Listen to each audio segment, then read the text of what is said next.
প্রতিদিনের ন্যায় বৃহস্পতিবারও আমরা বিকেলবেলা বাজারে বেরিয়ে চা খাচ্ছিলাম।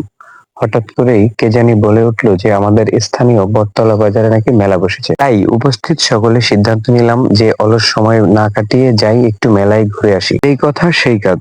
এরপরে আমরা একটা ইজি বাইকে করে বটতলা বাজারে গেলাম। Hello guys, welcome back to my another video. Rohan vlogs এর পক্ষ থেকে সকলকে জানাই স্বাগত। আজকে আমি আপনাদেরকে দেখাতে চলেছি সনাতন ধর্মাবলম্বীদের বিশেষ কোনো দিবস উপলক্ষে আমাদের স্থানীয় বটতলা বাজারের পিছনের দিকে ছোট একটি মেলা বসেছে, তার কিছু ভিডিও চিত্র। কথা বলতে বলতে ইতিমধ্যে আমরা মেলার মাঠে প্রবেশ করেছি। ভিতরে প্রবেশ করেই আমরা অনেক মানুষের সমাগম এখানে লক্ষ্য করতে পেরেছি।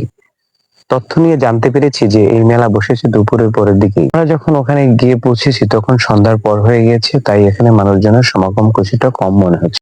ওই মেলায় যে দোকানপাট গুলো উঠেছিল তার মধ্যে বেশ কিছু খাবারের দোকান ও বেশ কিছু খেলনা ও বিভিন্ন তৈজসপত্রের দোকান আমরা দেখতে পেয়েছি। মেলার মাঠে ঘুরতে ঘুরতে হঠাৎ করে চোখে পড়লো 18 ইঞ্চি উচ্চতার সেই মশিউর রহমানের সাথে। তার সাথে সৌজন্য সাক্ষাৎ করে তারপরে আমরা সামনের দিকে এগিয়ে গেলাম।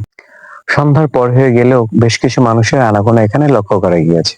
প্রতিটা দোকানের সামনে ক্রেতার অনেক ভিড় লক্ষ্য করা গিয়েছে। আবাল বৃদ্ধ বনিতা, ছোট বড়, মেয়ে ছেলে এবং শিশু সকল ধরনের মানুষই এখানে লক্ষ্য করা গিয়েছে। অল্প সংখ্যক জায়গা নিয়ে ক্ষুদ্র পরিসরে মুষ্টিমেয় অল্প কয়েকটি দোকান নিয়ে এই মেলাটি বসলেও এর সৌন্দর্য দেখে আপনার চোখ জুড়িয়ে যাবে।